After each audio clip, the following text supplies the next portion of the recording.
Toji Fushiguro, one of the strongest Jujutsu Kaisen characters despite not having any cursed energy due to a heavenly restriction. And so, what if Izuku Midoriya was Toshi Fushiguro? What if he had a heavenly restriction? Before we begin, I would like to say I put a lot of effort into this video, so it would mean the world to me if you could drop a like and maybe even hype it as well. And as always, please make sure to leave your what if suggestions in the comments section below. I try to respond to as many as I can. And without any further ado, enjoy. We start this story off with the birth of Izuku Midoriya, a normal birth apart from one small detail that no one even knew about. Unlike most kids that are born with amazing abilities called quirks, Izuku wasn't born with one at all. Now this was because his quirk was actually given up due to a heavenly restriction, giving him immense physical prowess just like Toji Fushiguro. And so, because of this, Izuku would grow up. Even from being a baby, his mother could tell something was different with him. He was always extremely powerful and quick on his feet. It wasn't something she would have expected. He was strong and he put on muscle and weight fast, especially for a growing boy. It didn't really make much sense to her, so by the time he was 4, as soon as he even turned 4, she would rush him to the quirk doctor's office. She wanted to find out what the problem was with her son. She thought maybe his quirk had given him some rapid growing ability or something. So taking him to the doctor, we would see both Izuku and his mother sit down at the table. Izuku would be sitting there eagerly awaiting to find out what the doctors would say. This was the quirk doctor's office after all, and this is the moment he would use to find out what exactly his quirk was. It left Izuku extremely excited, kicking his feet, using that as sort of an anxious trigger within him. And so, as the doctor would walk in, he would perform a few tests on the boy, testing his reflexes and his eyesight and ears, all performing very, very well. However, the one test that wouldn't perform well was the quirk examination. The doctor would x-ray Izuku's foot, and lo and behold would find out that he had no extra toe joint. He was born quirkless. The doctor would look towards both Inko and Izuku, looking towards them before shaking his head with a frown. "I'm sorry, Midoriya, but Izuku here, he wasn't born with a quirk at all. I don't really have an explanation for his insane growth. I guess just putting him in the 99th percentile. He's just that strong and big for his age, I guess. I mean, if it continues growing, maybe he's just destined to be an extremely strong quirkless boy. I have nothing else to tell you." Inko would look towards the doctor, shaking her head, nodding it, before looking back towards Izuku, expecting to see Izuku crying. For any boy, this would be the pivotal moment in their life, the changing, defining factor in their life. But this, in fact, wasn't. Izuku wasn't saddened at all by this. Instead, it sort of flipped a switch in Izuku's mind, a switch that this young 4-year-old boy would then turn to manipulate. This switch being one that wanted to put in the effort, one to put in the work. He was going to use his quirk to become a hero, but now he didn't have that. Now all he had was his strength. And so from this young age of 4 years old, Izuku would begin training his mind and his body, with an extreme emphasis on his body. Every day after school, he would do push-ups. He would lift some of these small 5 and 10-pound weights that his mom had gotten him. And so over time, we would see Izuku eventually build his strength, building up his physique until he was practically ripped. And by the time he was 5 years old, I mean, kid had a 6-pack at 5. That's abnormal and insane. However, this would start to all shift for him. This strength that Izuku was blessed with through the heavenly restriction had given him and changed the tides from the normal timeline. And so, as Izuku would walk into school, he would see all of his classmates surrounding Katsuki Bakugo, who had an enormous smile on his face. He looked over to Izuku. "Look, Izuku, look!" he would say, a smile still on his face, looking on and sparkle in his eye. Looking down, Izuku would see Bakugo's hands completely outstretched in small crackles and pops, these tiny explosions outstretching from his hands. Izuku would walk up to him with a smile, patting him on the back. "That's quite the quirk you have, Bakugo," he would say, a smile on his face as well, as Bakugo would then stand up and laugh. "Yeah, of course it is. I can't wait to become the #1 hero," he would say, confidence through his words, as Izuku would then laugh, shaking his head. "Oh please, Bakugo, I'm gonna become the #1 hero before you ever even get the chance," he would say, a small rivalry forming between the two. However, this would quickly get shattered down. Bakugo would look towards Izuku, asking him, "Hey, Izuku, didn't you go to the quirk doctor a while ago? Why haven't you awakened your quirk yet? What is it?" He would ask intently, interrogating the young boy, but Izuku would just smile, shrugging his shoulders. "Well, that's the thing, Bakugo. I don't have a quirk." "What?" Bakugo would say, looking on towards Izuku, confused and shocked. "What do you mean you don't have a quirk? How are you going to become the #1 hero if you don't have a quirk? Don't kid yourself, Deku." Yeah, that's what you are. Just a worthless, quirkless Deku. The mind shifting between Bakugo, seeing his entire mindset completely shifting and changing towards Izuku, the young boy, just because he found out he was quirkless. And as Izuku stood there looking towards Bakugo, completely and utterly confused and shocked, What do you mean? Why are you being so rude, Bakugo?" he would say towards him, but Bakugo would just laugh. "Don't kid yourself, Deku. You're worthless, and if you ever think you could surpass me without a quirk, don't even think again," he would say, slamming one of his small, newly found explosions into his hands. But Izuku wouldn't have this. Anger would go across Izuku's face.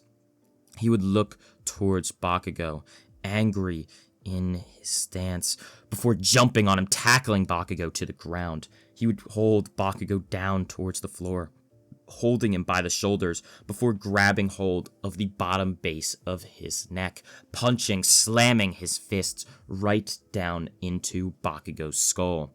Bakugo would struggle and struggle against Izuku's fists, but it would be no use. Izuku continuing to absolutely pummel Bakugo, and even with Bakugo's explosions, they would barely even burn Izuku's skin. They were still very small and minuscule. And so, as the teacher would rush over to break it up, she would grab Izuku by the ear, pulling him off, scolding him and yelling at him, telling him to go to the principal's office. Izuku would pull his arm away violently from the woman, yelling at her that Bakugo had called him useless and a Deku, and that is why he attacked him. However, the teacher would just shake her head towards him. "That's no reason for you to fight, Izuku. Go to the office, now," she would say once more, a demanding tone in her words, as Izuku would just nod his head, obliging. Upon reaching the principal's office, they would instantly call his mother. And over the phone, Izuku could hear his mother screaming at the top of her lungs, yelling, "Izuku did what? He did what?" she would say, anger filling through her words. Upon arriving, she would scoop Izuku up, grabbing him violently by the hand, pulling him out of the school, and putting him into the car. The two of them would drive off as Inko would ask Izuku over and over again what had happened and why he had decided to do it, why he had decided to fight Bakugo. And of course, Izuku had nothing to tell her. He would just look at her and shrug his shoulders. "He called me useless because I don't have a quirk, Mom," he would say, stuttering a little bit, nervous about what his mother was going to do.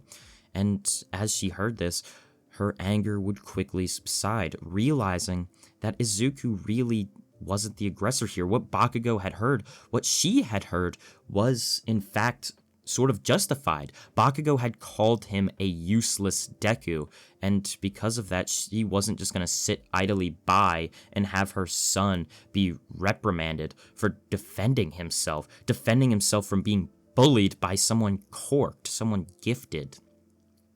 And so, on the way home, Inko would stop to get Izuku an ice cream, rubbing his green, tufted-headed hair, telling him that what he did, although wasn't the best, he should have told the teacher first, it was still justified.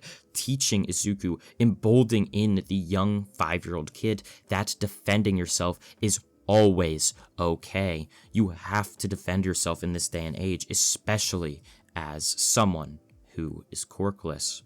And so, as we would see them walk home, years would come and go. Eventually, enough time would pass that Izuku would now be turning 10 years old, as we cut forward to see Izuku's 10-year birthday.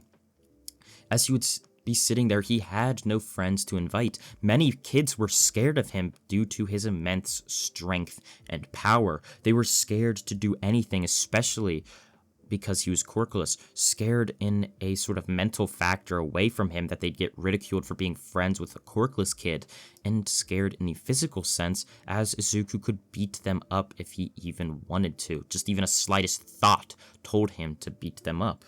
And so with that, Izuku would go on walking downstairs as his mother would have a special breakfast waiting. From there, we would see the day pass until it was finally dinner time. Izuku walking down the stairs, finding a cake and a weirdly shaped thing sitting on the counter wrapped in bed sheets. As Izuku would walk down the steps, she would hand Izuku the bed sheet. It was his gift. He would unwrap it to find weapons, the split soul katana and the inverted spear of heaven. But of course, Izuku wouldn't know what these things are. Some sort of dagger type weapon he would see, and a large broadsword with hair coming out of the hilt. He would look down, picking them up, looking back towards his mother, confused. She would smile towards him just a little bit, telling him that this was for when he becomes a hero. His grandfather had bought and owned these swords and had used them for years, and now she thought maybe she should give it to Izuku. Finally, time passing it on down this heirloom to the boy. And so as Izuku stood there, he'd hold them up before Inko would place a small hand on the boy's hand that was on the hilt. These aren't to be messed with, Izuku, okay? They aren't to be messed with at all. These things are dangerous. They have they're dangerous, okay? I'm only giving them to you as a form of appreciation, a form to show you that you can use these in the future, and you can train with them in different settings. I don't want you taking them anywhere outside of this house, she would say, pointing down, looking dead in Izuku's eyes, getting the point across. And of course, he would nod his head. Yes, Mom, of course, he would say, completely obliging with Inko's statements. And so from there, even more time would pass until Izuku is 14 years old. We would see him walk into school wearing a black compression t-shirt and gray sweatpants, walking in completely disregarding any of the uniform codes as he would sit down.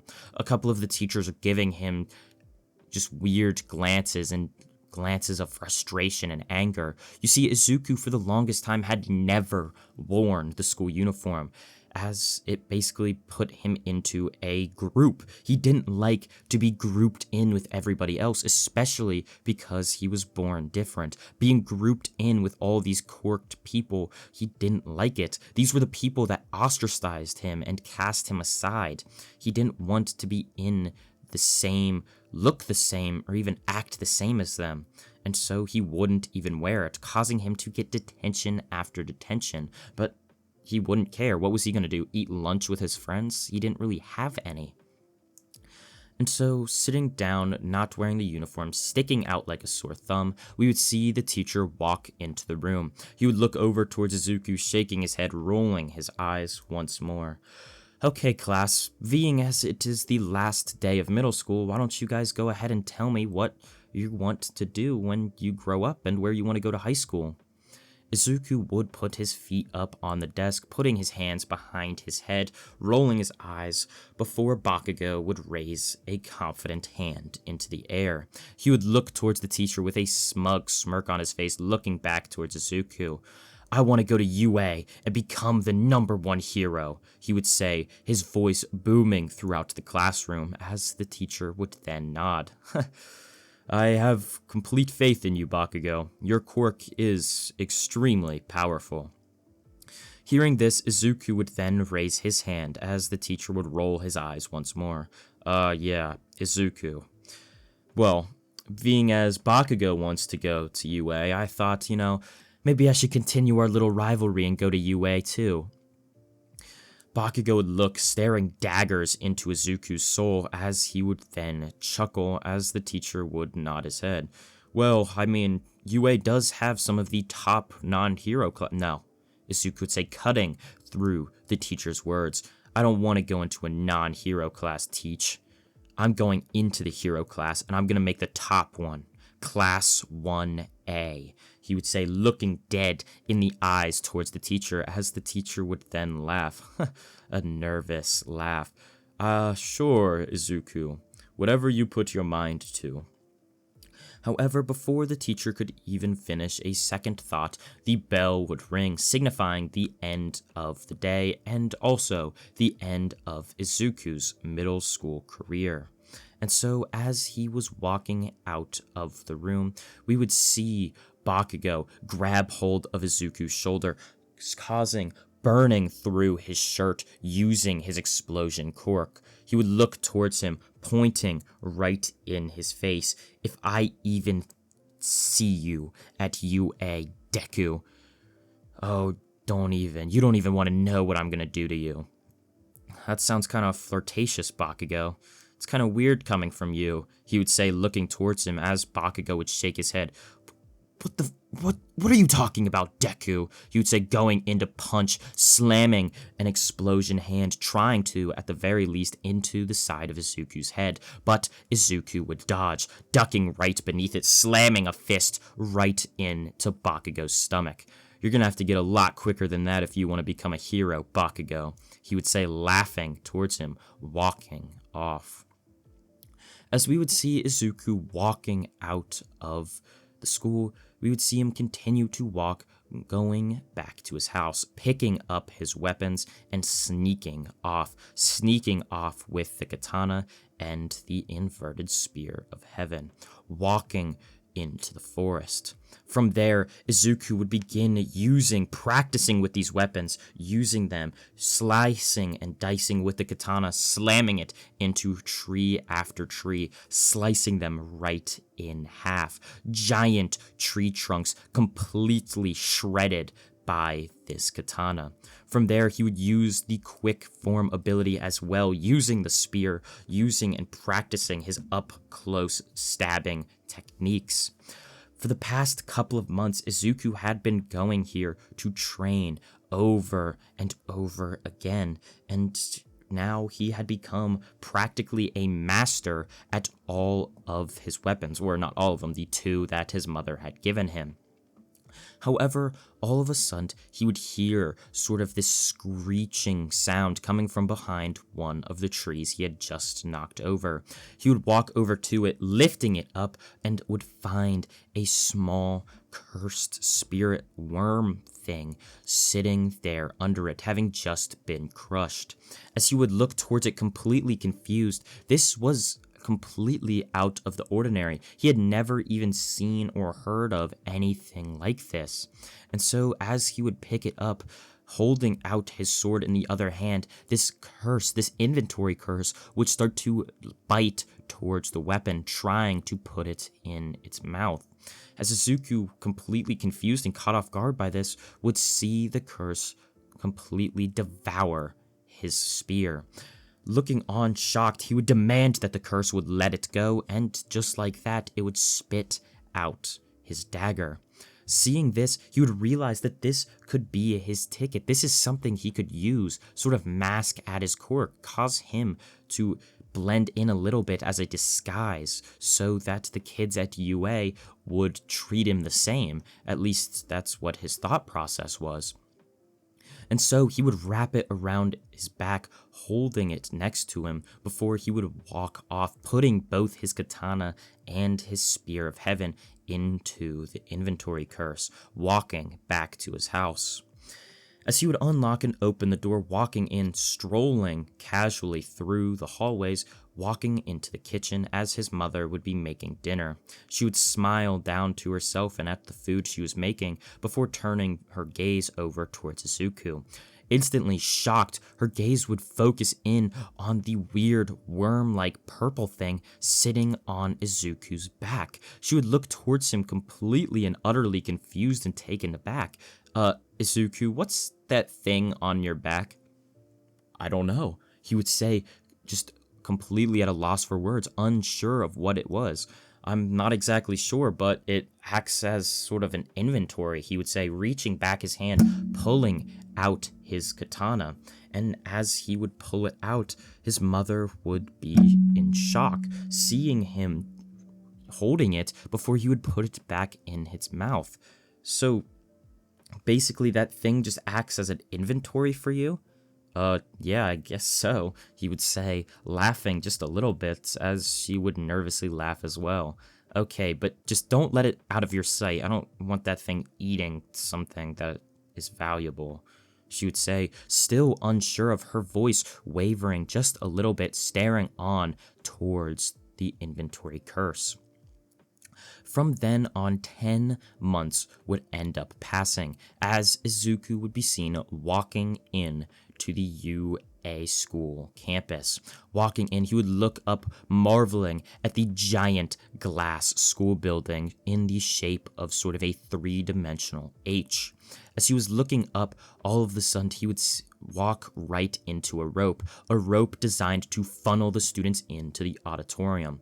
Walking right through it, he would look down confused, picking it up. Oh, oops, was I...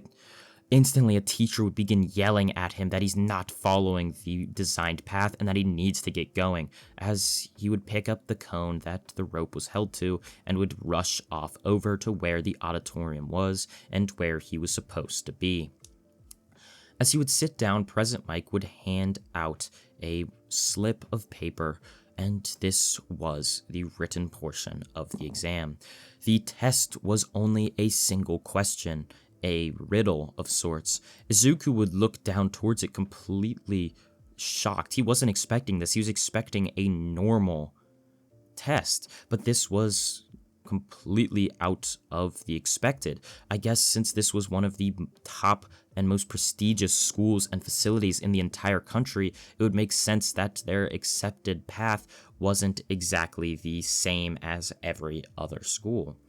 And so as he would look down, interrogating the riddle through his mind racing, words flowing through him back and forth, trying to find out any sort of details he could find before his mind would go off. A light bulb sparking within him, he would write down the answer as quickly as possible, handing it up to President Mike, as he would then write Izuku's time down. Going back to his seat, he would wait there for the rest of the time slot given, as minute after minute would pass with Izuku just holding his head in his hands, completely bored out of his mind. And so once everyone had finished their test, President Mike would announce that this room would be collapsing. The walls and everything around them would be falling down, and around them would reveal a newly constructed city. This city would be filled with robot after robot, and they were going to have to destroy it. And so as Izuku would be standing there, the lights would turn on before they would violently start to shake, some of them falling to the ground, hitting and trapping a few students beneath them, causing many to try and rescue them before the ceiling would collapse, and so would the walls. Izuku reaching back towards his inventory curse, he would grab hold of his katana, slicing through the ceiling, giving him an opening as he would jump out, putting the katana back, standing on the rubble. Looking around, he would see many of the students getting out, many of them even giving him weird looks, seeing that disgustingly creepy inventory curse and purple worm on his back, but Izuku wouldn't mind it whatsoever. Looking around, finally, he would find a giant group of robots as he would then grab hold of his cursed tool, the split soul katana. This had proved to be one of his favorites throughout his time training.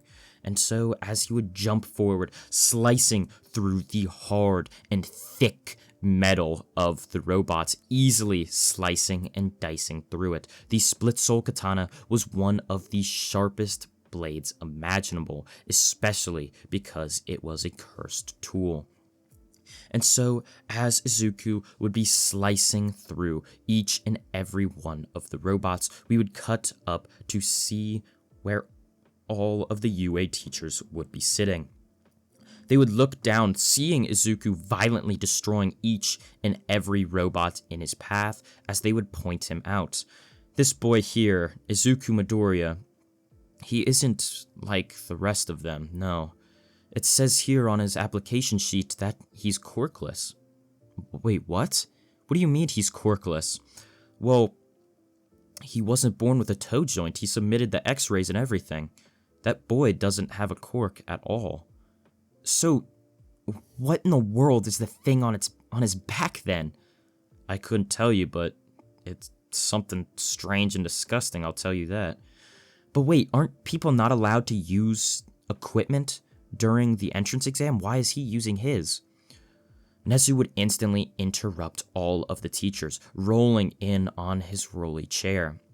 Look, if it's true that he's quirkless, him using his equipment really works as a equalizer, in a sense. I'll allow it, just make sure he doesn't do anything funny, you know? He would say, looking on towards Izuku with intriguing eyes, his gaze narrowing, seeing Izuku destroy robot after robot. However, eventually, with almost 50 points gathered, Nezu would decide now would be the final test. He had seen many of these students manage to defeat these pretty much human-sized robots, but now could they handle a much bigger threat? What were to happen if they happened to run into a villain that was like Gigantomachia or even Mount Lady? They needed to be able to take down big threats, and even if they couldn't, manage to rescue people. And so with that, Nezu would slam his tiny paw down onto a giant red button. Everyone would look towards him, shocked that he had even decided to use the experimental zero-pointer before the ground would begin rumbling. Everyone would look around, shocked and confused at what this earthquake was happening as buildings would begin toppling underneath themselves. The zero-pointer walking in, its giant, clunky metal shifting as it moves. It would look down towards all of the students trying out for UA, reaching its hand down. As Izuku would see this, he would jump forward, slicing right through the middle of the robot's hand, creating a large incision right between the robot's palm. Circuitry would start to spark and fly everywhere as the wires would begin to malfunction, a fire blowing up off of the robot's hand, giving Izuku and everybody else time to run back to safety. This fire would begin melting and spreading throughout the robot, spreading through its inner circuitry, before finally the eyes of the robot would explode off, revealing a steady flame. As all of the students would watch as the robot would melt down beneath itself, Nezu would give a small chuckle from the observation booth. Well, that really wasn't what I was expecting at all. Well, I mean, he defeated it, after all, but more so the fire than anything. Alright, sound the alarm. The entrance exam is over. He would say, a smirk on his face, the teachers nodding, sounding the alarm, signaling to all of the trying out students that it was now over. The entrance exam was complete. And so with that, we would see all of the students walking out of the building. Many looking towards Izuku, asking him what the thing on his back was, or even asking him what his quirk is. They were very confused at how he had these weapons and then some thing on his back that stored them. Was it some sort of very, very weird weapon-like quirk? But Izuku would shut many of these confusions down instantly. His thing wasn't a quirk, his power at all. It was nothing. He had no idea, quite frankly, what it was, but he could tell them one thing, and that was he was quirkless. Although he had thought that maybe he should try and hide the fact, he decided not to. These people were going to find out eventually, and maybe, just maybe, if he showed them just how strong he is, they'd respect him even a little more. And so a couple of weeks would end up passing as Inko would rush right in to Izuku's bedroom. She would look towards the boy playing on his laptop, playing some video games, before she would hand him the letter. He would look down towards it confused before he would finally realize it. This was his UA admission letter. Looking down towards it, he would eagerly rip it open, looking back towards his mother before he would smile, getting up and embracing her through his arms, smiling as he had been accepted to Class 1A. Just like he had said 10 months prior in that middle school classroom, he was going to get accepted. With tears flowing down her eyes, his mother would bring him in, squeezing him once more in another hug. She was so proud of him, and as he stood there, he would laugh and chuckle just a little bit. We would see yet another week coming and going as Izuku would finally walk in to the UA school building, a smile outstretched across his face, finally wearing a school uniform after all. He didn't want to already alienate himself, especially with such powerful teachers. Deep down, Izuku is still Izuku. He still has a lot of admiration for every single hero. And so he doesn't want to blatantly disrespect them by not wearing a uniform like he was doing with his middle school teachers. And so as Izuku would walk into Class 1A, sliding open the door and sitting down with his inventory curse on his back, all of the students would look towards him. Yet again he had appeared, and that weird freaky boy that said he was quirkless with some strange purple-like inchworm on his back had somehow, someway, successfully made it into Class 1A. And so as he would sit down, a couple of students that hadn't heard about what Izuku's quirk was would walk up to him, asking him and pointing towards his curse. What is that thing on your back? That's your quirk, right? What could that possibly be? Izuku would shrug his shoulders. Well, actually, I'm quirkless. I've told a couple of the people in this class already, but I wasn't born with a quirk at all. I don't have the extra toe joint. This thing on my back was just something I randomly stumbled across in the woods. I don't really have any other explanations for it. He would say, nervously laughing as they would look towards him, almost sort of confused. Okay, yeah, sure, it's not a quirk. They would thinking that Izuku was trying to play some sort of prank on them, but deep down, he wasn't. As Izuku would sit back, resting his hand in the palm of his head in the palm of his hand, once again, we would spot Shota Aizawa, the Class 1A homeroom teacher, sleeping in a yellow sleeping bag up at the front of the classroom. He would look on after awakening from his state as his sleep bubble extending from his nose had popped. As he would look around, seeing many of the new students in his class, he would begin laughing to himself maniacally. You all have 5 minutes before you have to be down at training lot E. Make sure you change in to your PE uniforms. If any of you are late, you will be expelled, he would say, laughing once more in a maniacal voice, deciding to play a fast one on all of the students. The year prior, he had actually, in fact, expelled 3 students from Class 1A. These were no slouches. These were people that made the top hero class at UA, just being expelled instantly because Aizawa didn't like them. And so all of the students would stand up, a shocked expression on all of their faces. They'd begin rushing off, running down towards the locker rooms to get changed as fast as they could. And upon changing, they would make it down to class or to lot E with barely any time to spare. Many of them breathing heavily, tired and shocked at what Aizawa had made them do before he would spot Izuku in the crowd. You, young Midoriya, here, he would say, tossing a baseball over to Izuku. I want you to stand right behind this white line and throw the ball as far as you can. Izuku would look towards him, nodding his head, squeezing the ball as hard as he could, winding back his arm, and throwing it as far as he could. It would go nearly 500 meters in the distance. However, we would look over to see Aizawa, his hair standing on edge, his eyes glowing a dark red, a smirk on his face. Just like I thought. You really are corkless.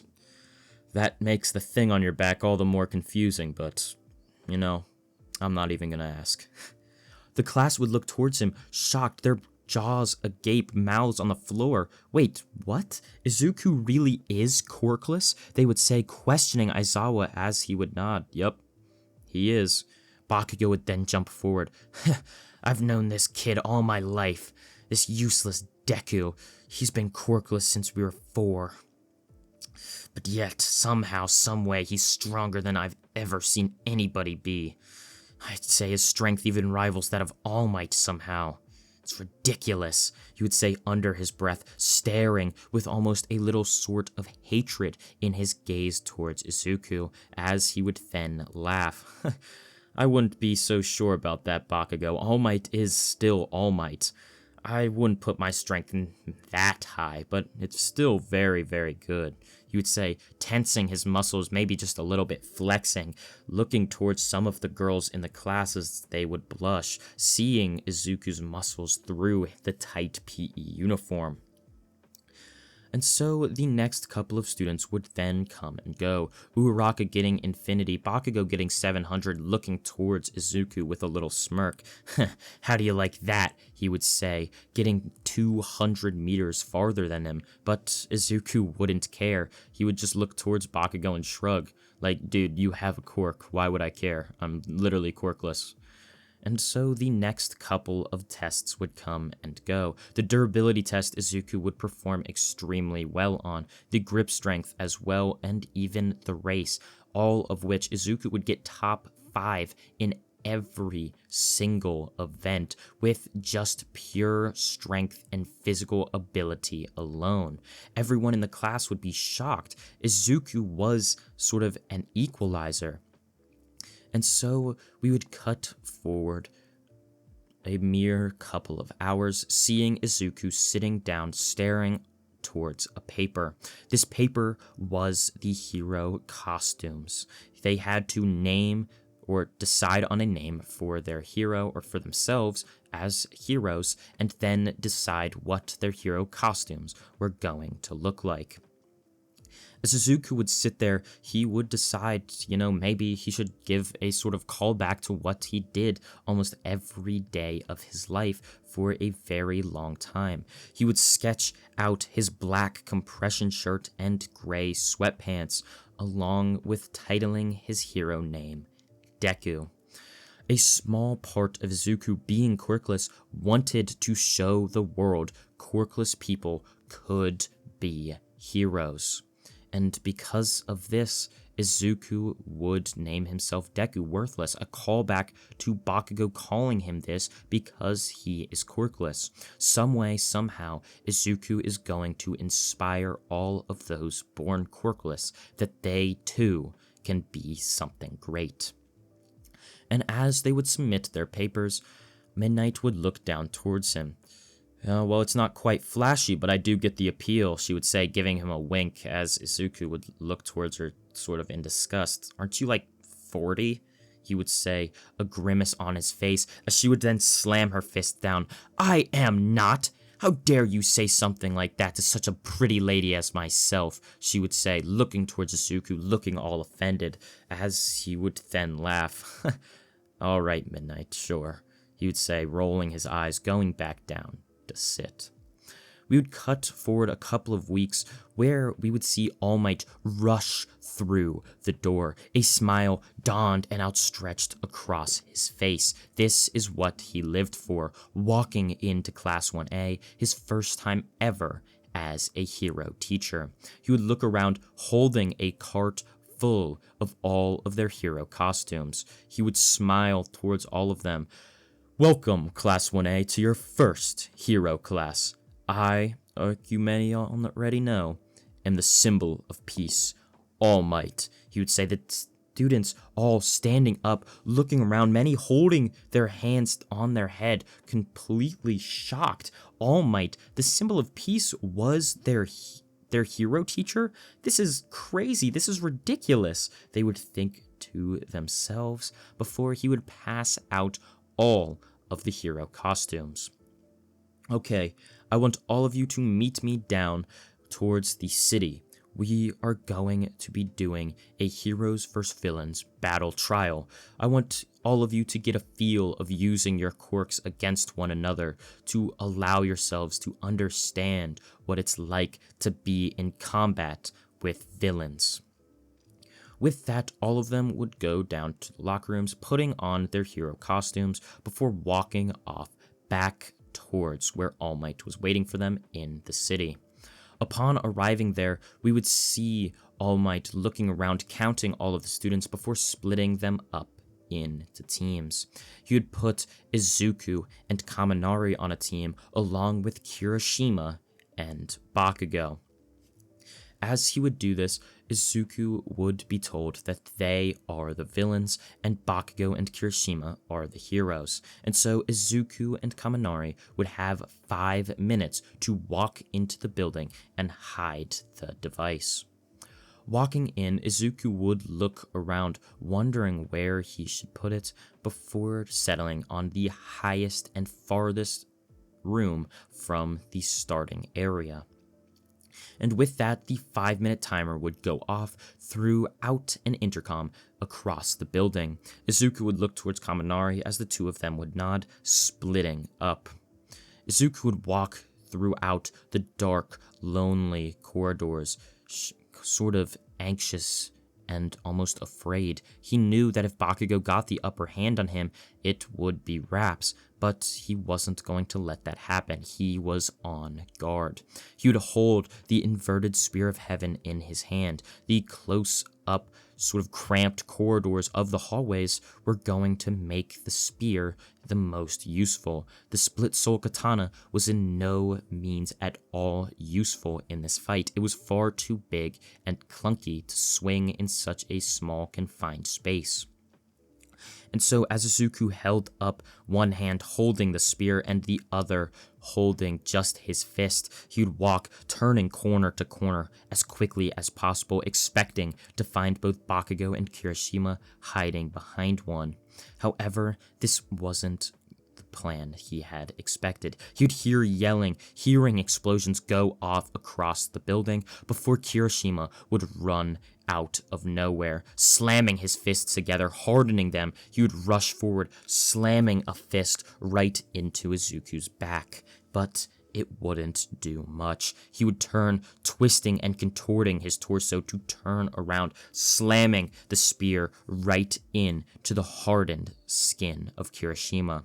Instantly, around the spear, Kirishima's hardened skin would begin to crumble away. One of the abilities that the inverted Spear of Heaven had was to nullify the quirks of others. Much like how it nullifies cursed techniques on contact in JJK, it was going to nullify quirks in My Hero Academia. And so as his quirk would begin nullified, he would look on completely shocked at what Izuku had just done. What? What kind of blade is that? He would say, completely confused, looking towards Izuku, as he would then smile, twisting his body once again, slamming a kick right into the side of Kirishima's head.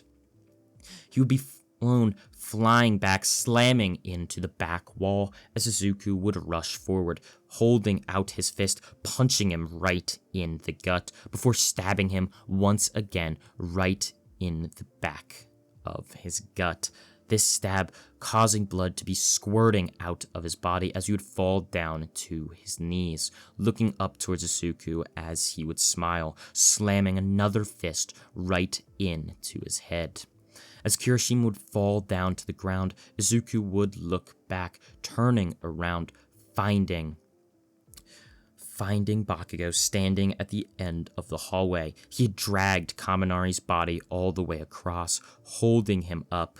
"Do it," he would say, holding up Kaminari's bloodied head as Kaminari would shake, looking towards Izuku, mouthing the words, "I'm sorry," before slamming his hands down. Electricity rushing throughout the hallway, racing towards Izuku.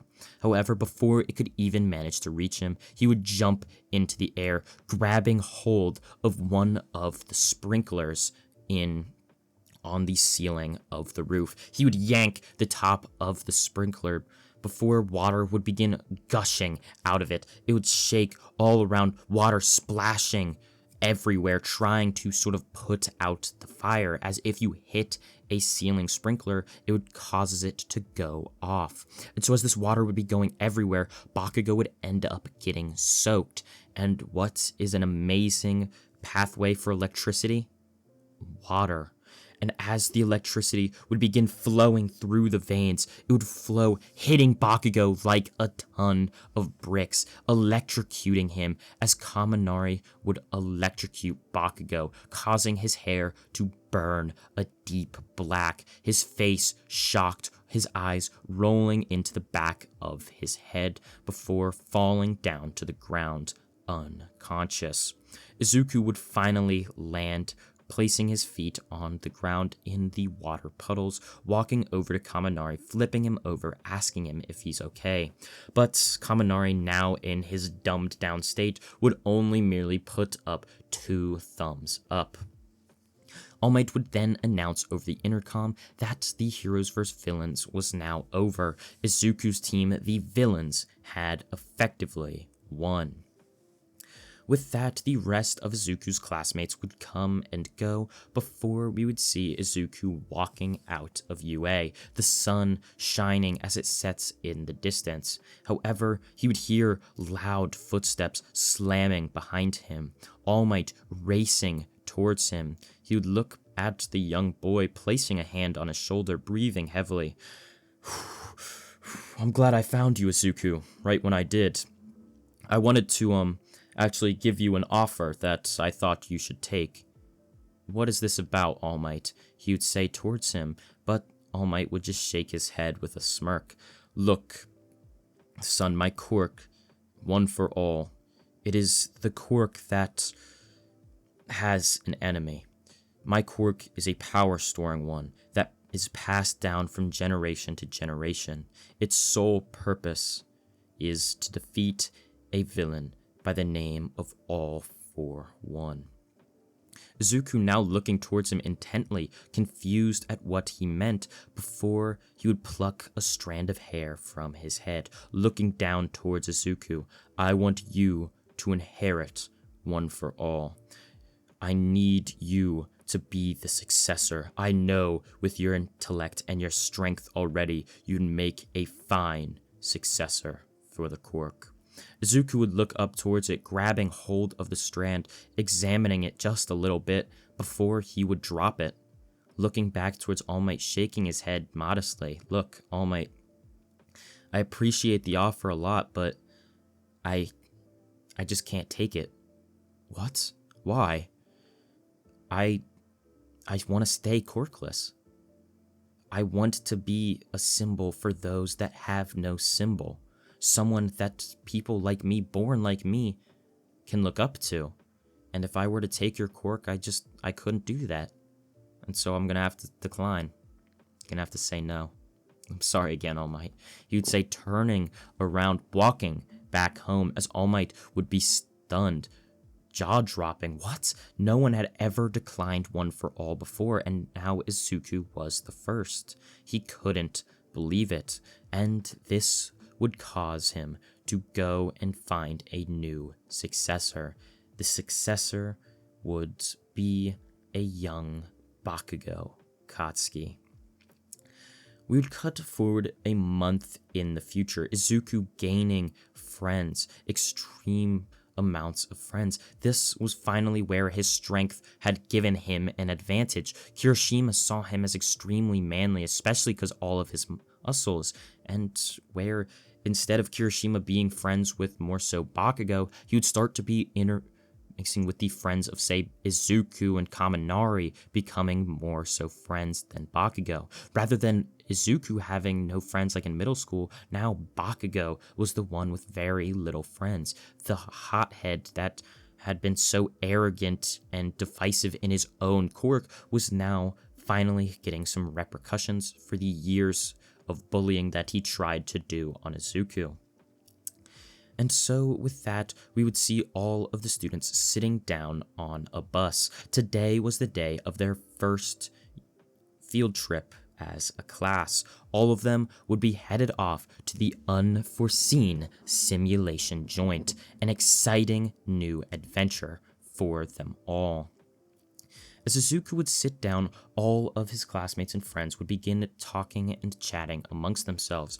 However, a key conversation would in fact be who was the strongest amongst all Class 1A students.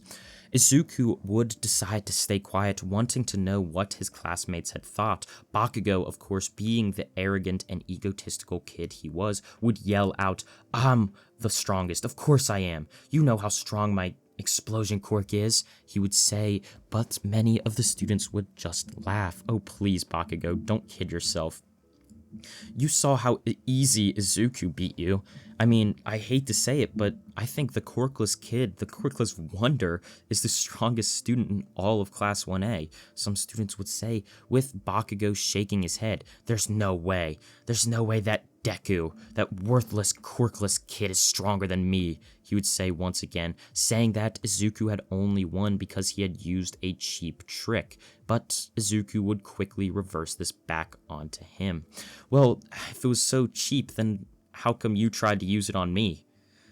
"Oh, please, Bakugo, you're delving into a wave of hypocrisy," he would say, looking towards him, shaking his head with a small smile on his face, before the bus would abruptly stop. The Hero 13 would be waiting as all of Class 1A would pile out of the bus, 13 waiting with her arms outstretched. "Welcome, Class 1A, she would say, a smile on her face, as she would then guide them up into the building, showing them all what the USJ was. She would show them that this was the premier training site for all UA students, and this is where they were going to be training for the foreseeable future. However, right as they would begin walking down the steps, a large warp gate portal would open up, outstretching from it, causing hundreds, if not thousands, of villains to begin pooling and piling out of it. Everyone would look on in shock, none more shocked than Shota Aizawa and 13. This was the first ever villain attack on a UA. Throughout Aizawa's tenure, he had never expected this to occur. And as villains would continue piling out, he would yell for the students to run towards the doors, but Kurogiri would stop them. outstretching a portal right through the doors, and as many of the students would run, trying to grab hold of them, they would fall through Kurogiri's portal, transporting them throughout the USJ. His mouth would appear, staring, talking to the students. Well, well, I wouldn't want you all leaving before the show begins, now would I? You can't go anywhere. His voice would deepen down as we'd cut to see a blue-haired kid standing there, with hands scattered across his body. Where do you think you're going? He would say in his scratchy, young voice. I can't have you leave. Just like my partner here said. The show's just about to begin. Once more before Kurogiri would open up yet another portal, now underneath the rest of Class 1A's feet, scattering them out across the USJ. And because of this, Ida never managed to get outside. No help was coming. And so we would cut to see Izuku falling out of the sky, falling down. He would slam into a boat right down next to Mineta and Asui. Izuku, standing up, dusting himself off, would pick up Asui along with Mineta, asking them if they are all right, as the two of them would nod their heads. They would begin looking around, finally spotting all of the villains looking towards them, maniacal gazes written all over their expressions. This isn't good, Izuku would say to them. There's all these villains, they're everywhere. How could we manage to defeat them? He would say, as villain after villain would manage to begin walking up and throughout the boat. Izuku would then reach back towards his inventory, taking out his katana. He would smile towards them all, looking at them. That's what I'd say if I knew I couldn't beat them. But this will be easy. He would say once more as the villains would then charge in, racing towards Izuku, but it would be no use. He would use with the subtle flick of his hand, the katana would slash right through many of the villains' bodies running at him. His hands, and these hands, arms, feet, falling, slumping to the floor as blood would squirt all throughout the boat. Asui and Mineta would look on in shock at Izuku. They had never seen such amounts before. This didn't seem very hero-y. As Izuku would walk towards them, pointing the katana down towards their necks, poking at them as if toying with their bodies. He would laugh as the villains would look, shocked looks and scared expressions on their faces, many shaking their heads, please don't do this. But Izuku would just laugh. You guys, you were gonna kill us, and now right when you're at the footsteps of death, you want to have the audacity to shake your head and say no? Don't kid yourself. You're lucky I'm in hero school, or else all of you would be gone. He'd say, running his thumb right across his neck, signifying a beheading, before stepping on some of their bodies. He would stand at the tip of the boat, holding out the katana in one hand and his arm up in the other. Who's next? He would yell out. All of the villains now in the water, seeing Izuku covered in blood, would be shocked. They weren't expecting this from someone who was supposed to be a hero. And as Aizawa would be standing there, looking on, fighting many of the villains right in the front, he would look towards Izuku, completely confused. Izuku had managed to defeat so many villains, but he was covered. Did he kill them? He would think, causing him, his mind to race, causing him to lose focus. A villain punching him right in the head, causing him to be sent flying backwards right into a bunch of bricks. With that, Izuku would look towards them, telling them that he was going to go help Aizawa at the main area. The two of them would nod their heads, giving Izuku the go-ahead as he would run in, jumping, diving into the water, and swimming off towards the main area. Upon arriving, he would spit out any water that had managed to get into his mouth before pulling out his katana once more. The villains shifting their focus from the knocked out Aizawa to Izuku. And from here, it would be a massacre. All of these villains would completely surround Izuku and would begin running in right at him. But it was no use. Izuku would easily putting away his katana. He would smile, deciding to toy with them just a little bit. They would run in, throwing fist after fist, some maybe even trying to send out fire right towards Izuku, but this was no use. Standing down in a pit of rubble, Izuku would slam his foot into it as small shards of brick and glass would begin flying into the air. He would smile, pointing, flicking all of these shards towards each and every villain around him. The shards, being slammed by Izuku's incredible strength, would begin flying out at immeasurable speed, slamming into the villains, piercing right through many of their flesh and skulls, some dropping to the floor in death or in pain, as Izuku would continue doing this, completely destroying all of the villains around him. And by this time, Aizawa would awake, jumping into the circle, asking Izuku what the hell he thinks he's doing, to which he would then laugh. Well, I mean, please, you clearly had it all under control, didn't you, Aizawa? He would say, with Aizawa just shaking his head. Alright, well from now on we do this together. I don't need one of my students getting killed, now do I? Well, you got a point there, Izuku would say, as the fight would then continue. Each and every villain coming in, Izuku would either punch down or slash down if he needed to, using one of his blades, either the inverted spear or soul katana. And with both Izuku and Aizawa now fighting each and every one of the villains surrounding them, it was a cakewalk. All of the villains would end up being defeated, leaving Shigaraki anxiously scratching hold of his neck. No, he would think to himself, this can't be. I can't let this happen again, he would say, pointing towards both Izuku and Aizawa. Nomu, kill those two. Kill them for me. I can't let any of them get away. This cannot happen, he would say through gritted teeth, looking towards Izuku.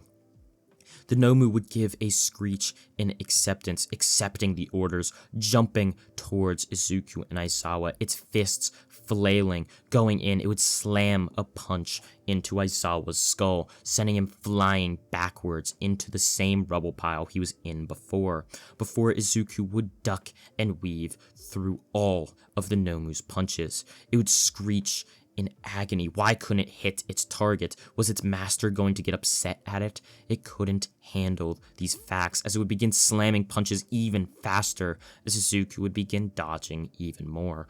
Finally, reaching up towards the mouth of his inventory curse, he'd pull out his katana once again, slicing right through the Nomu's shock-absorbing skin, peeling off the forearm of its right hand. The Nomu would screech in pain before it would slowly begin regenerating, but before it could, Izuku would once again slam his blade right into it, cutting through the Nomu's thick and dark purple skin. As the Nomu would try to regenerate as fast as it could, Izuku wouldn't let that happen. Each and every regeneration he would cut down with ease before finally slicing through the Nomu's neck, causing blood to squirt up in a fountain-like manner. From there, Shigaraki would yell out, "No, no!" he would say, anger seeping through his words. He would jump, lurching his body towards the young Izuku Midoriya. However, it was too late. Izuku would easily run using his speed to get behind Shigaraki, and before Shigaraki even knew it, a katana was going right through his chest. Shigaraki, looking down towards it, would look back with a shaky head towards Izuku, blood spilling out of the wound. This This can't be happening, he would think to himself, looking down towards it. No, he would say, his body sliding off Izuku's katana, blood dripping down from his head and shoulders as the body of Shigaraki would slump to the floor. Standing over the bleeding out Shigaraki, Izuku would walk over to Aizawa, helping him up as he would hold his head, flickering in and out of consciousness. You shouldn't have killed him, Izuku, he would say, blinking rapidly, barely even managing to stay awake, as Izuku would pat him on the back. It's okay, Aizawa. It had to be done, he would say, looking towards him, before finally the heroes would show up. They had gotten a distress signal from one of the cameras at the USJ, with no one there to warn them, or with no one there to escape and warn them. They had gotten there much later, leaving Izuku to have to handle the Nomu and Shigaraki himself.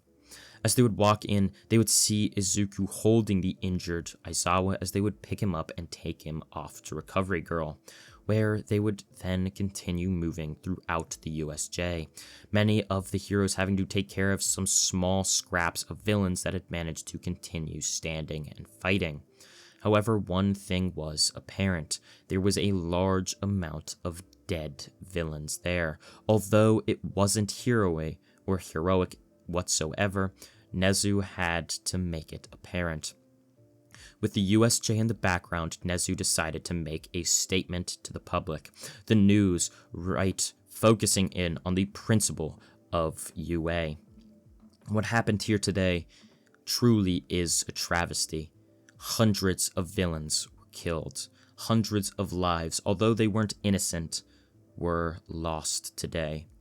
Let this be a reminder. Attacking UA, especially people that aren't used to using their quirks, training to use their quirks and training to be heroes, people that are amateurs and novices at it, you could die. And so if you're a villain out there thinking even a small thought about trying to invade our school and attack our students, you will be dealt with.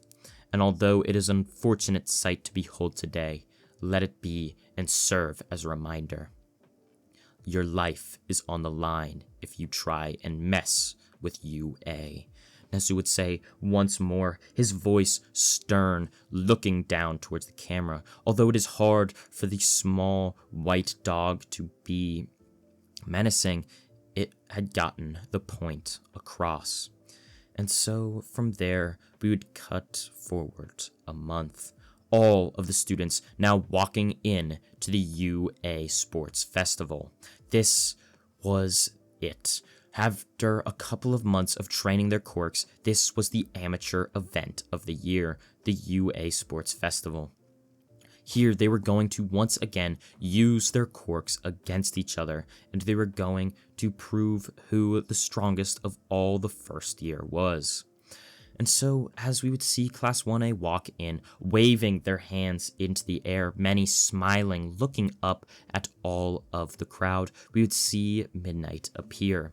She would begin announcing to everyone exactly what was going to go down. There's going to be an obstacle race, a cavalry battle, and then finally a 1v1 tournament. And so, as Izuku stood there in his PE uniform and his curse on his back, he would smile. This was certainly going to be fun. As all of the students would be funneled into a small corridor, the gates would finally begin to open. They would rush out, running through the doors, trying to get any upper hand they could, running, easily avoiding the obstacles in their path. However, Izuku, without a quirk to rely on, would have to use his strength, running, jumping over any of the small divots and up and down portions of the test before finally making it to the minefield. As he would stand there, he would look on, deciding that maybe this wasn't the best option for him. But as he would see, watching a student try and run through it, hoping to get lucky, they would easily get destroyed, a mind stepping on one, and an explosion shortly following. And so, with that, Izuku would begin digging at the sand, many students passing him, flying over the minefield, watching Izuku in confusion before he would finally dig up a mine. He would hold it out before tossing it into the center of the minefield, causing a giant explosion and a chain reaction. Because the mine had exploded on top of the dirt, explosion after explosion would be scattered out, each and every mine destroyed and disarmed. This gave Izuku a wide open field to run as fast as he could through it, finally making it to the 0 pointers, but by the time he was there, they had all been destroyed by the likes of Todoroki, Bakugo, and even Momo Yaoyorozu. And so, just barely crossing the finish line in time would be Izuku Midoriya, getting a very, very small and modest 50-point headband. As Izuku would receive it, he would put it on, tying it around his head before looking around, trying to gather a team. We would cut to see Bakugo standing in the middle, his arms, orange electricity bouncing off of his body with a fabled 10 million point headband on the top of it. He would smile, looking around at all of the students around him. He had just proved it. He is in first place right now, and all he has to do is keep it.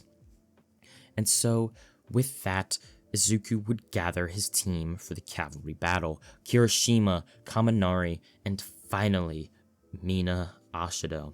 This team was hopefully going to be enough to gather some points and move on to the 1v1 tournament.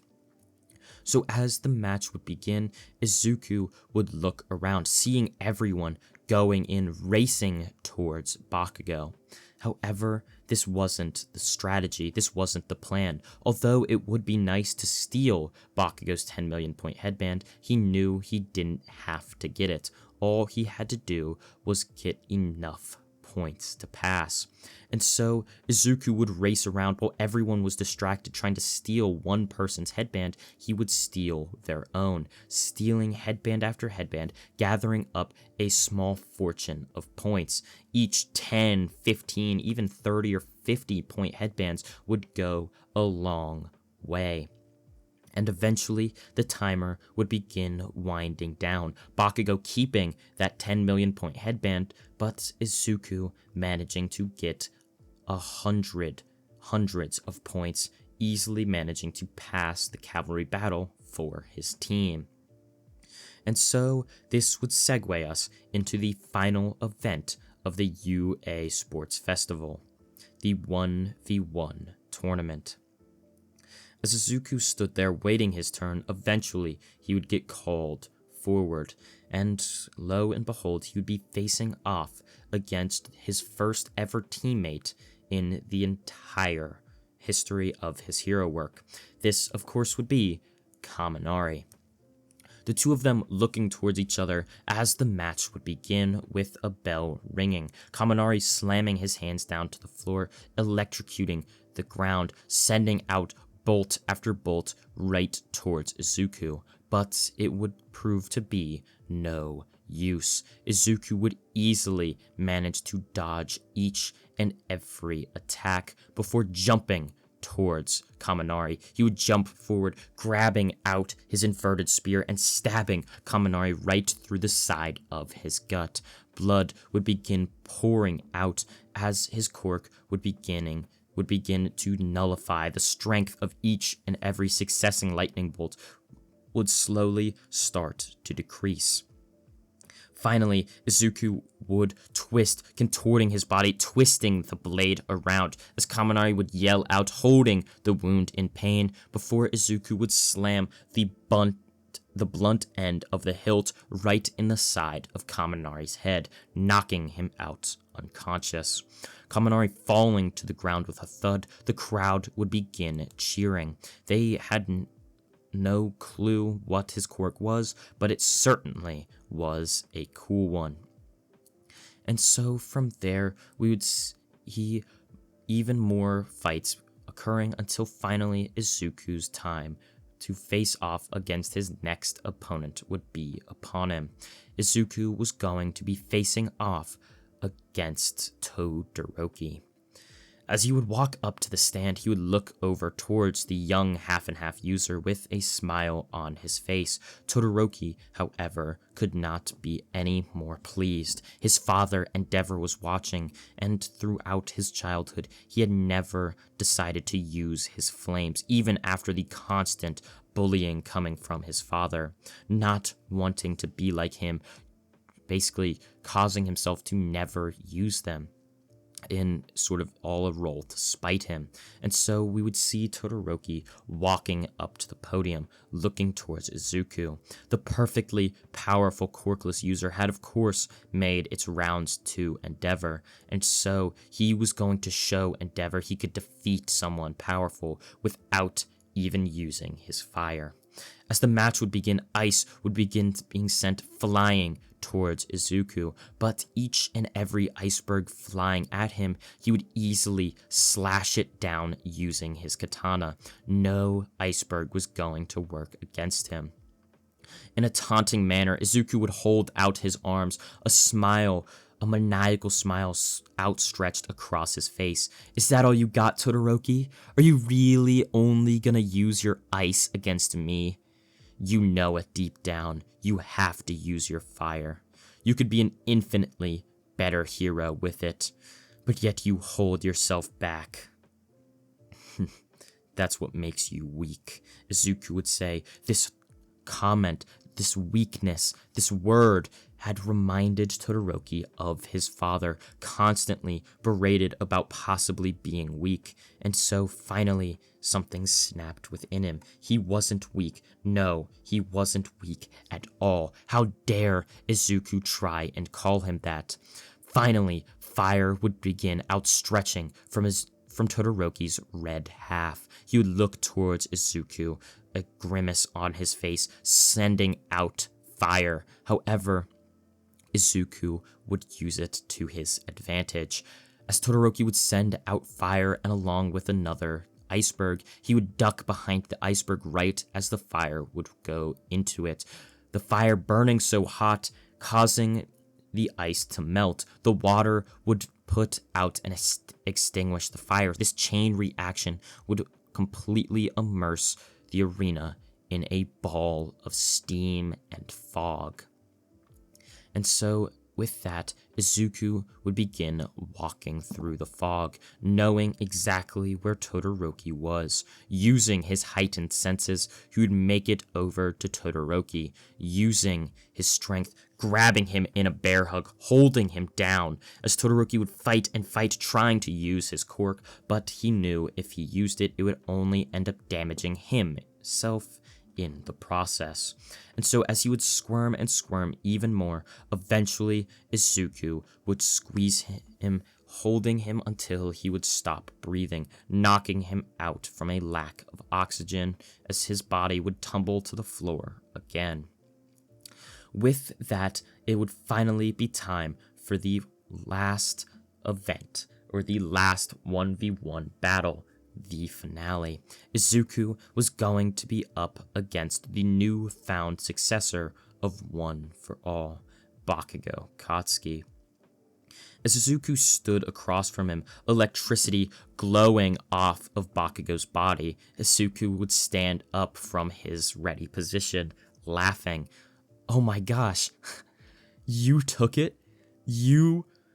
Wow, I can't believe this. What are you talking about?" Bakugo would spit towards Izuku, as Izuku would grab hold of his head, continuing to laugh. "I should have known you would have taken it." You're All Might's successor," he would yell out, laughing even more. "What? How do you know that, Deku?" Bakugo would say, intently trying to get Izuku to tell him, but Izuku would only continue to laugh. "I can't believe this, I can't believe this." Oh, you're gonna be so mad when you find out. "Find out what?" he would say, finally having enough, sending out explosions behind him, jumping towards Izuku. He would outstretch his arm, shooting off explosion after explosion right towards the young boy before trying to slam a fist using 45% of One for All into Izuku's body, but it wouldn't work. Izuku dodging One for All's blast from Bakugo before slamming a fist right into his back. I'll have you know, Bakugo, All Might asked me to be his successor first. Bakugo would stand up, taking a step back. What? He did? Yeah, and I declined it. I declined One for All because I knew I could be stronger without it. It just shows how weak you are, how weak you think you are, needing an extra power to try and challenge me. And yet even now, you can't beat me, Izuku would say, riling up the young hothead. Bakugo, his expression twisting, his teeth gritting in anger. Take that back, he would say, spitting towards Izuku, but he would not. Bakugo jumping towards him, using full cowling, jumping at Izuku, trying to slam fist after fist, explosion after explosion into Izuku. But each and every chance wouldn't work. Izuku would finally have enough, grabbing hold of Bakugo's face in one hand, squishing down, crumpling Bakugo's cheeks in his hand. Can't you see how easy this is for me, Bakugo? Your anger fuels your fighting, and it makes you sloppy. And that is exactly why you lose, he would say, slamming Bakugo right down into the ground before throwing him across the arena. As particles and debris would be flying through the air, Izuku would begin flicking each small piece, small chunk from the arena that was in the air right towards Bakugo, barreling towards him, hitting him each at an insane speed and velocity, cutting through his skin and flesh, causing blood to slowly pool out of him. He would fall to his knees, holding out his arms. He couldn't believe it. Izuku had been offered One for All first, and yet he declined it? This made no sense to him, before finally his eyes would roll into the back of his head, and he would be knocked unconscious. Losing the fight, as the crowd would erupt into cheers. Izuku had managed to win the UA Sports Festival. And so from there, Izuku would be donned on the top of the podium with a golden medal for his efforts. He would smile, waving to the crowd before he would finally step down, walking back to the locker rooms, his classmates congratulating him on his recent victory. From there, however, all of the students would walk back into the classroom as there was still an hour left of time on the school day. Aizawa would meet them back there, handing out each and every internship letter for all of them before finally he would look over towards Izuku. And this one's for you, Izuku, he would say, a golden stamped seal on the front of it. However, this wasn't the time. Aizawa would look towards all of them, announcing that they now have a week to choose who they're going to be interning with and to intern with them. They'll have to write an essay when they get back, and during that week, UA will be building dorms on campus to make it safer for all the students. Good luck, Aizawa would say, before the students would be left to their own devices. Izuku would look down towards his letter, eagerly pulling it open, peeling at the seams, finding out exactly who had offered him a spot for the internship. Izuku would look down towards it, finding out that All Might himself had given Izuku an offer. As he would smile towards it, seeing that famous 2 strands of golden hair, not even Bakugo, All Might's successor, had gotten this, instead getting an internship with Gran Torino. And so, as Izuku would stand there, holding his All Might letter, he would smile, walking out of UA, where All Might would be meeting him. He would outstretch his hand, shaking it. I didn't expect you to decline One for All back then, Izuku. I thought I could still teach you a thing or two with hand-to-hand combat, being as you do have immense strength after all."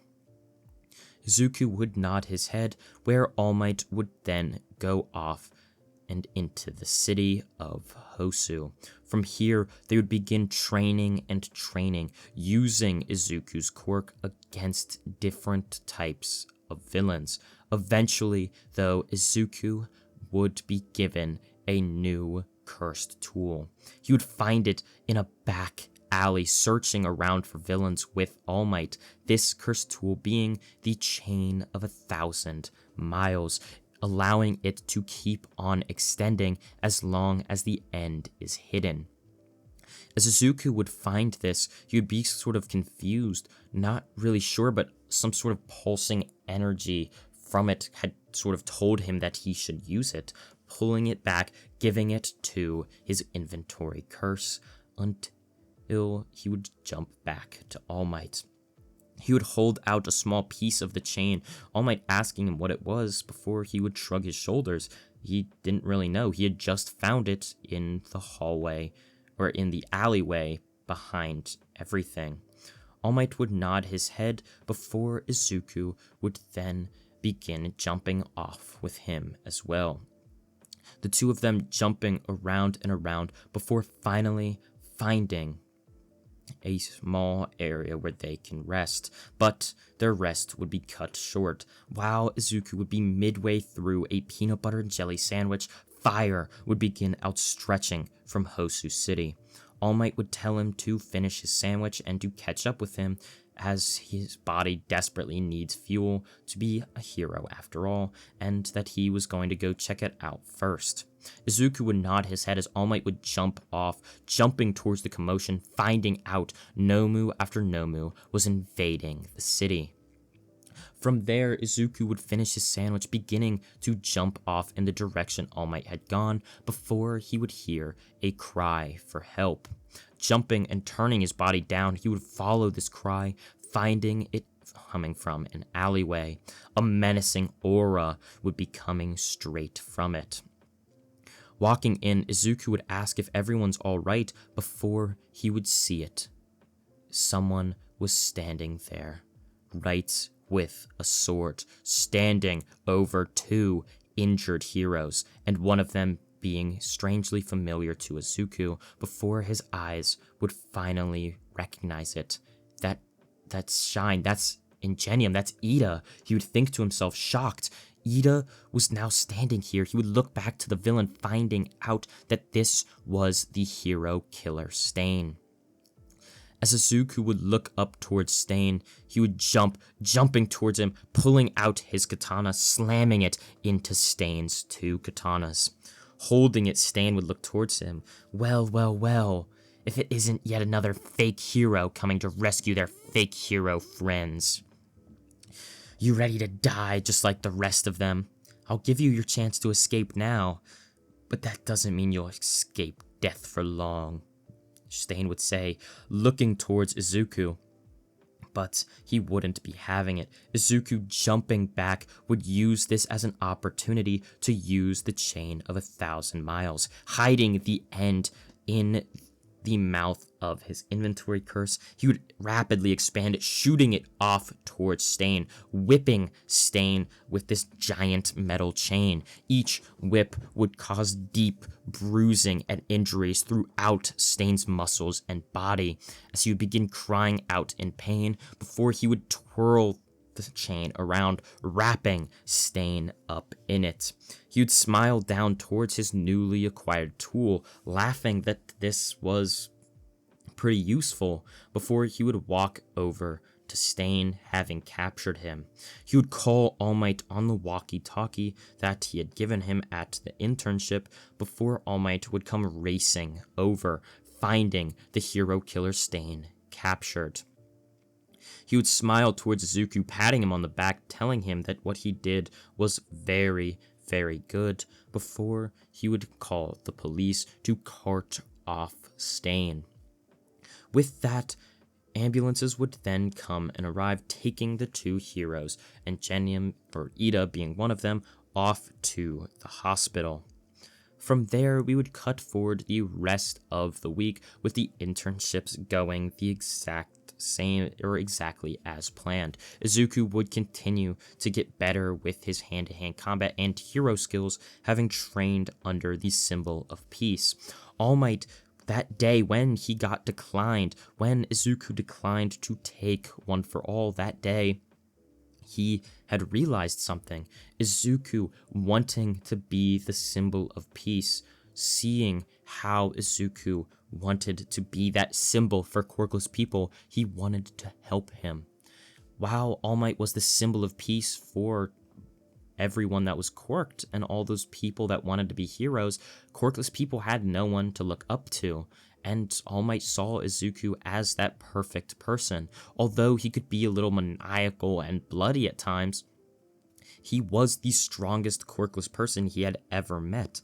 And if Izuku was quirkless and could become this strong, maybe so could everyone else, not really knowing that Izuku had a heavenly restriction.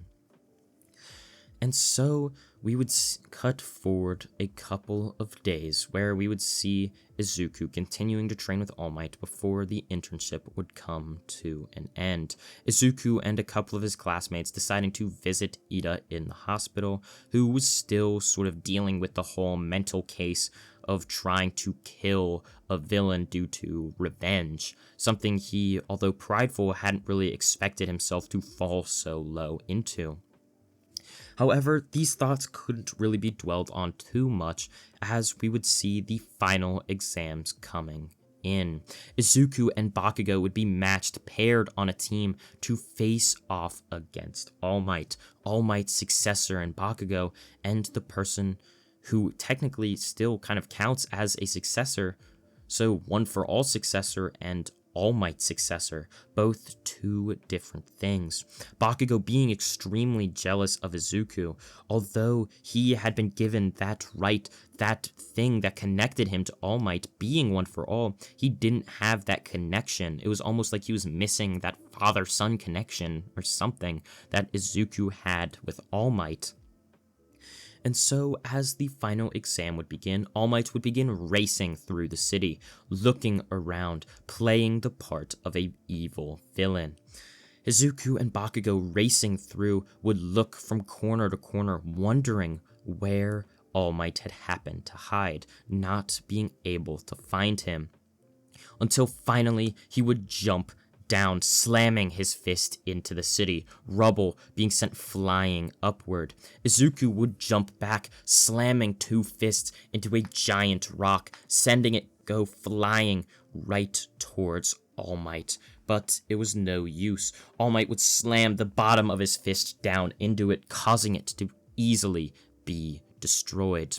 He would look back over towards Izuku, a smile on his face. "Very good, Izuku. But you're gonna have to be quicker than that," you'd say, using his speed, getting behind Izuku, slamming a fist right into Izuku's back, sending him flying into a nearby building, leaving just Bakugo to fight him. However, Bakugo would do a lot more than just fight All Might. He would look towards All Might, yelling at him, "Why didn't you give me an internship opportunity? Huh, All Might, why?" He would say, anger and jealousy seeping through his words, but All Might really just looked at him and shook his head. "Bakugo, you needed to train with Gran Torino. You needed to learn how to use One for All more effectively. It's different for everybody, and Gran Torino was the one who helped me train too. I gave Izuku the opportunity because he needed it. You would not have benefited as much." He would try to explain to Bakugo, but it wasn't working. Bakugo, seething in anger, would lurch his body towards him, using full cowling, using One for All, the electric sparks glowing off of his body, before sending a giant, overpowered explosion right towards All Might. All Might would go to dodge it, but he wouldn't be able to. This explosion hitting right in his weak point, sending him flying backwards, as he would then barely catch himself, breathing heavily as smoke would begin emitting from his body. Dang it, Bakugo, he would say under his breath, disappearing into a dark alleyway as Bakugo would begin searching. Finding an alleyway who he thought or suspected All Might to be in, he would use his quirk, using his giant grenade gauntlet, pulling the tab right as Izuku would walk out. Bakugo, what are you doing? He would say, but it was too late. The explosion barreling towards Izuku, and right as it was about to hit, he would pull out his katana, using it to try and absorb as much of Bakugo's attack as he could. However, most of it would get behind Izuku, destroying building after building behind him. Izuku, looking back, completely shocked at the strength Bakugo possessed, before beginning to yell at him. Bakugo, what are you doing? You could have killed me, he would say, yelling towards him, but Bakugo would shake his head. I thought you were All Might, he'd say, running back, jumping from rooftop to rooftop, looking for where All Might could be held. However, right as All Might would buff back up, right back into his big, huge, muscly form, he would find Bakugo completely twisted and devoid, trying to show All Might that he was capable, that he was strong enough. As All Might would begin questioning his decision, maybe he shouldn't have chose Bakugo, maybe Night Eye was right, maybe he should have chose Mirio. But now it wasn't the time for second thoughts, now was the time for final exams.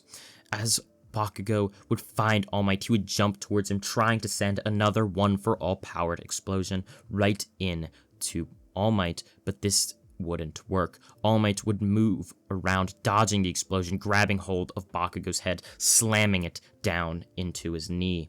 Bakugo would fall down to the ground in pain, knocked unconscious. With no more Bakugo, Izuku was left to fend for himself. He would jump up, his katana still in hand, seeing All Might holding the knocked unconscious body of young Katsuki Bakugo. Jumping forward using his speed, Izuku would slash towards All Might with the katana, cutting through his costume as All Might would barely manage to dodge it. However, this was only a distraction.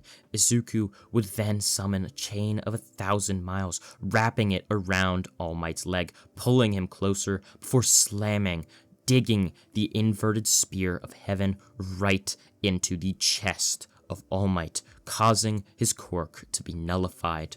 This would give Izuku the upper hand as he would wrap the chain of 1,000 miles continually around All Might, placing tape around him, giving both Izuku and Bakugo the victory in their final exams. From there, the rest of the students would come and go, taking their final exams with most of Class 1A passing. This, of course, would lead all of them to be allowed to go on the forest training camp.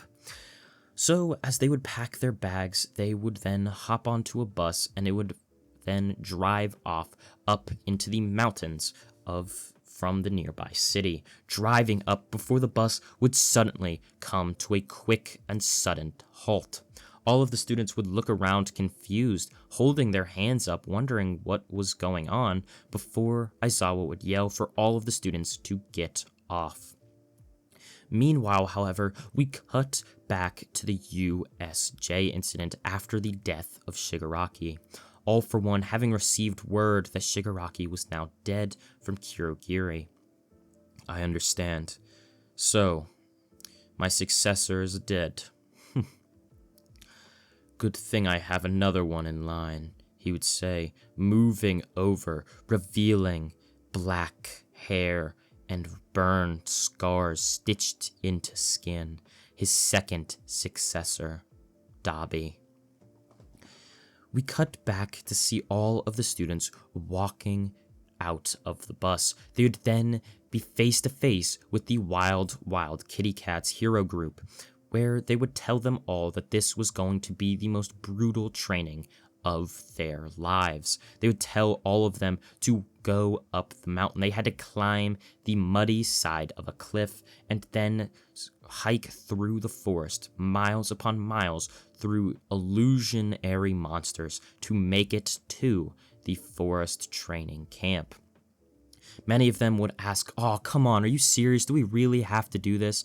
But, of course, Aizawa would just tell them to shut up and to listen, causing them all to nod their heads, where they would then begin climbing up the wall, walking throughout the forest training camp, trying to find it, and of course, after hours upon hours, they would.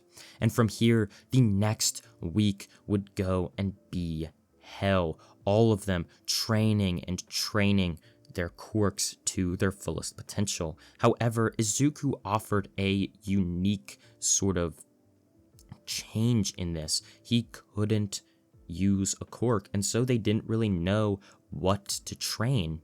And because of this, Izuku was pretty hard for them to find, deciding rather that Izuku was going to just be doing thousands upon thousands of push-ups to increase his physical strength.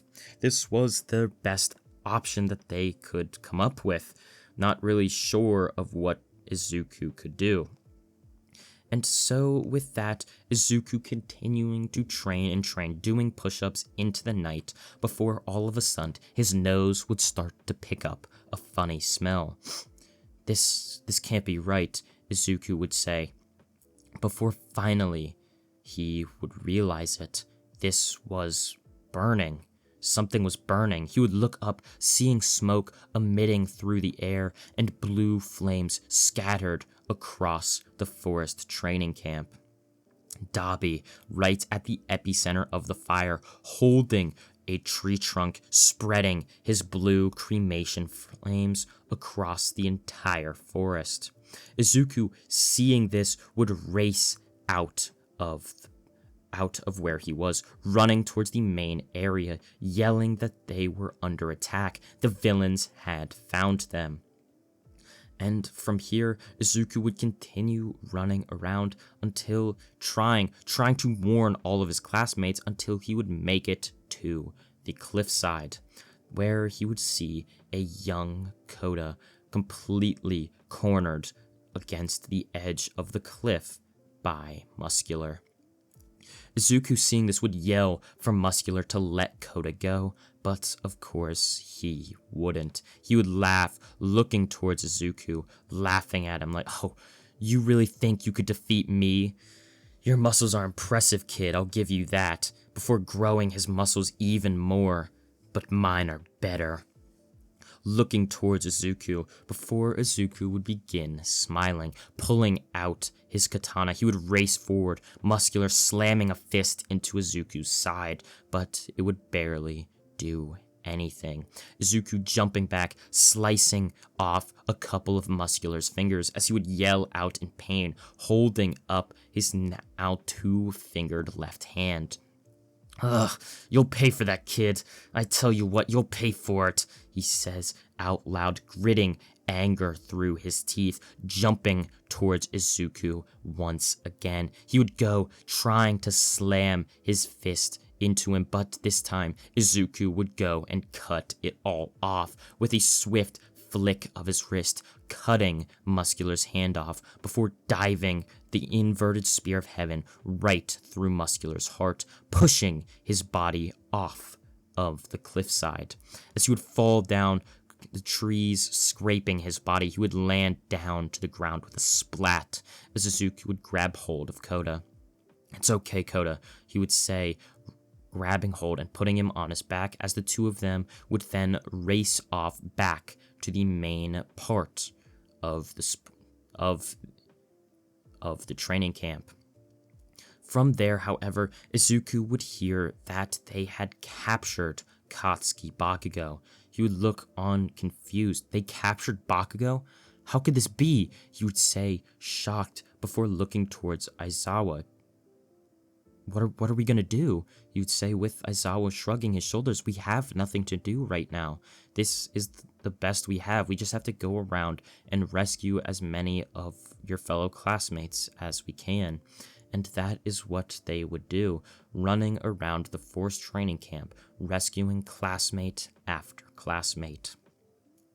From here, we would see a press conference with Nezu, All Might, and Aizawa discussing the state of Class 1A and what they were going to do to rescue the kidnapped student. However, we cut back to Katsuki Bakugo, All for One, looking towards Bakugo with a smirk on his face as he stares towards the young One for All user. Unbeknownst to All for One, however, he had no idea that Bakugo was the successor, only deciding to kidnap him because of his weirdly fiery and arrogant personality he saw during the sports festival. And so, as he looks towards Bakugo, he would begin asking him, telling him that maybe, just maybe, he should join the villains. And this time, Bakugo would say yes. Sure, I'll join you. I'll join the villain side, he would say, and All for One would smile, grabbing hold of Bakugo's hand, pulling him, releasing him from the constraints before Bakugo's entire body would begin glowing with orange electric energy. He would slam a giant explosion right into All for One's respirator.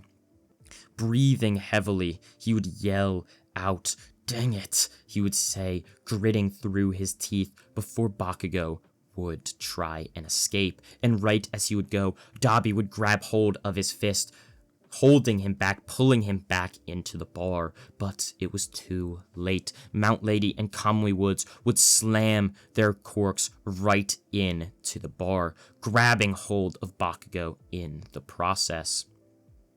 With Izuku not gathering a group to rescue Bakugo, there was no one there to rescue him, and so the young One For All user would have to fend for himself with the rest of the pro heroes there to save him.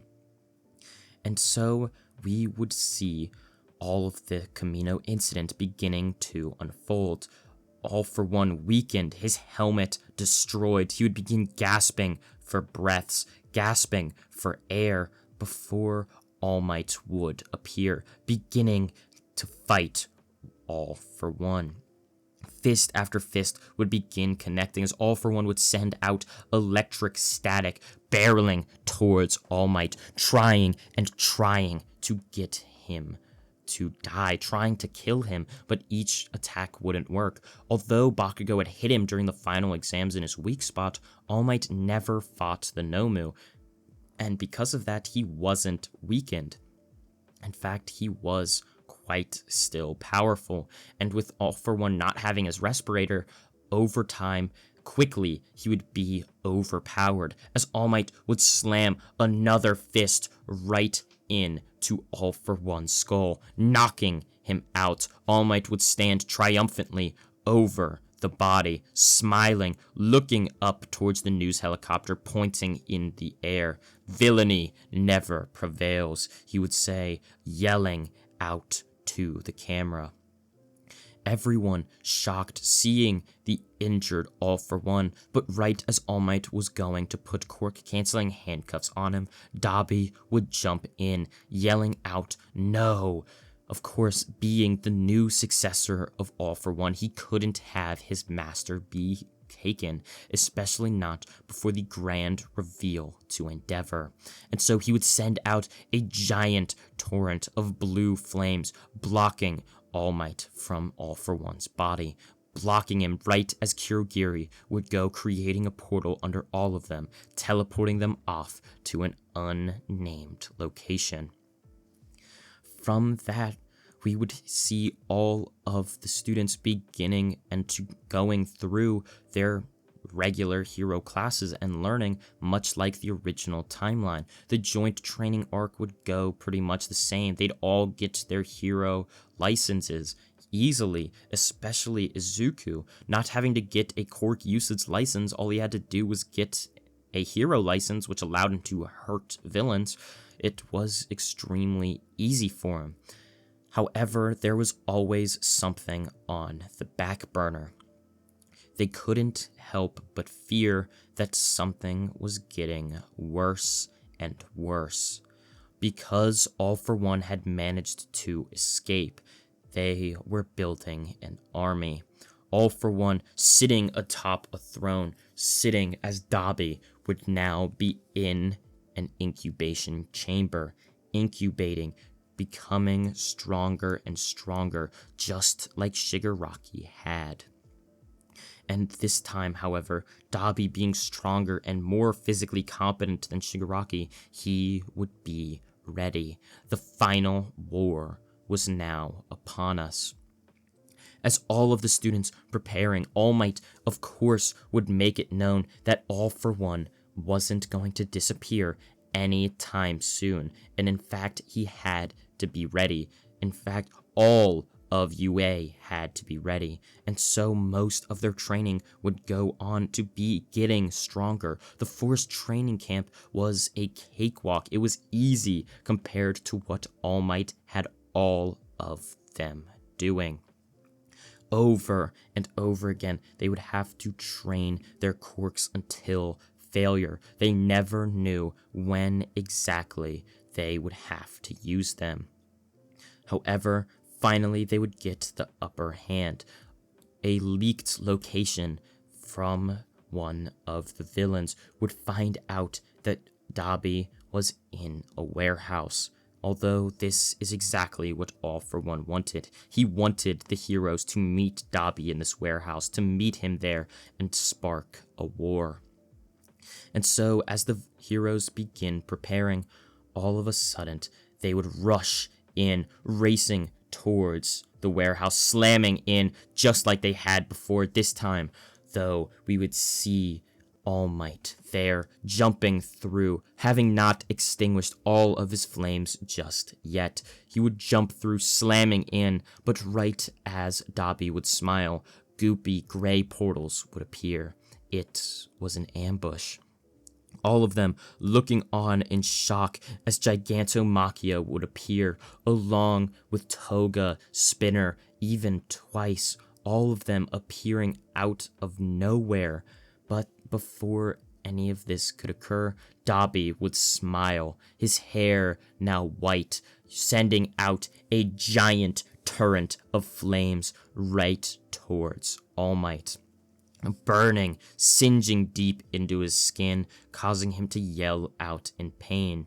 This ambush caused destruction. Villain after villain expanding out of the portal would begin destroying all of their surroundings, causing an extremely destructive battle between hero after hero. Izuku and Bakugo would be sitting there waiting for the go-ahead for them to go in. They needed to see All for One. However, they hadn't just yet. A news helicopter appearing, and this was Dabi's chance. He would smile up towards the helicopter, yelling out for it to come closer before he would begin revealing what it was. He was the missing son of Endeavor. This villain that had toppled All Might down to the ground, burning him alive, was Endeavor's son. Many shocked at this revelation over the news, as Endeavor would be standing there, fighting fire with fire before he would stop it himself. All of his fire destroyed. Dabi's cremation burning over Endeavor's, racing down towards him, disfiguring his body, burning him instantly as he would be completely confused. The only thing saving him was Todoroki, who would use his ice to block the flames. And from this moment, however, seeing All Might defeated was where it would be over. Dabi would be stabbed right in the gut, giving All for One the signal, allowing for All for One to take over Dabi's body, using it as a vessel, taking control. He would look around, seeing the unconscious All Might's body, eviscerating it with ease, using one of his many quirks before he would turn. This was it. Izuku and and Bakugo knew they had to do something. Jumping in, jumping down, they would begin the final fight. Bakugo only there because of One for All, Izuku due to his strength there as well. The two of them racing forward, racing to All for One, fighting, intertwined, having to, after all those months of training, having to use their talents together. And as All for One would begin shooting out fist after fist, slamming punch after punch into the two of them, Izuku and Bakugo would eventually get the upper hand. Bakugo, using 100%, would slam a giant explosion right into All for One's gut, causing him to be sent flying back where Izuku would be waiting, using Chain of 1,000 Miles, pulling him down to the ground, slamming the inverted spear of heaven right into the chest of All for One. He would yell out in pain, blood squirting from the wound and falling out from his mouth. He would look back towards Izuku, sending red staticky electricity towards him, trying to get him away. But Izuku would dig the spear even deeper before letting go, keeping it in All for One, as he would reach his hand down, pulling it out, throwing it to the side in anger and frustration. "Dang it," he would say under his breath, feeling his quirk get weaker and weaker. However, with it no longer stabbed in him, eventually his powers would come back. Izuku and Bakugo, not letting up, however, would continue racing in, Bakugo sending explosion after explosion right into his body over and over and over again, as Izuku would jump forward, sending punch after punch, even throwing up pieces of rubble and flicking them towards All for One, trying to defeat him. But All for One, in a youthful body, wasn't having it. Each attack sent his way wasn't doing enough. Izuku and Bakugo knew that they had to do something, and fast. Izuku would race over, sliding down, grabbing hold of his inverted spear that All for One had thrown moments prior. He would look back towards Bakugo, giving him a nod, as the two of them would then smile. Rushing forward, Izuku would throw his giant split soul katana right towards All for One, something he thought was completely stupid. All for One, easily dodging the giant sword, would laugh. "Is that really your plan?" he would say, before the Chain of 1,000 Miles would wrap around his stomach, squeezing him tight, before Izuku slamming the inverted spear of heaven right through his heart. Before he could even do anything, Bakugo, using Full Cowling, using One for All, would slam his hands right into the side of All for One's head, slamming it down right into his knee.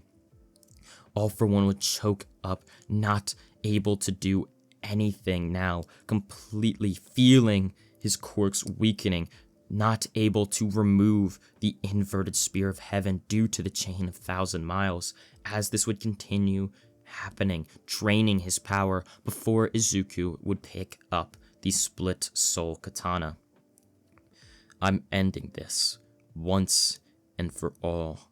The pinnacle of quirked society, All for One, allowing him to steal quirks, was now about to be killed by the pinnacle of quirkless society, someone that had no quirk to be stolen in the first place.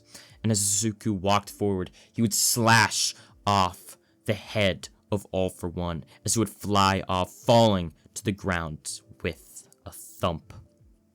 The body falling down to the ground as well.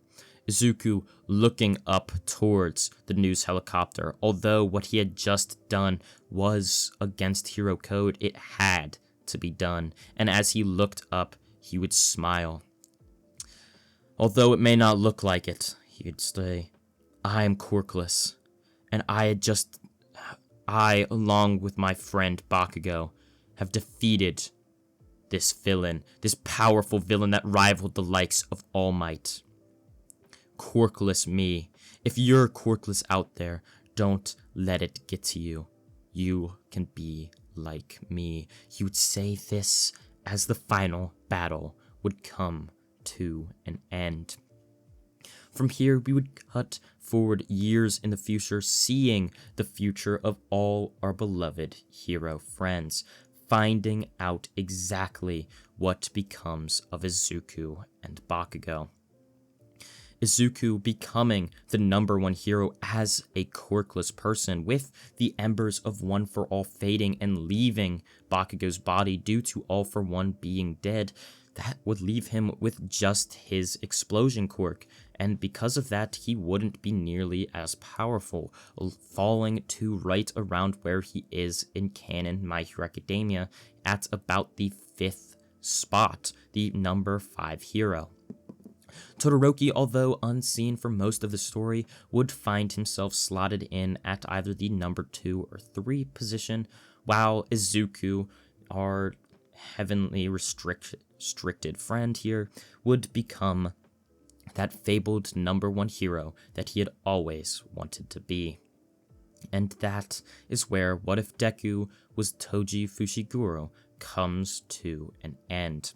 I hope you all did enjoy this video. It was extremely fun to make. I recorded this entire video in one sitting and take, so hopefully that changes anything. I'm also experimenting with the audio so that there's not a lot of peaks, so please let me know what you guys think of that in the comments below, and also please make sure to like, comment, and subscribe. I did work very hard on this video, so yeah, I thank you all for watching once again, and goodbye.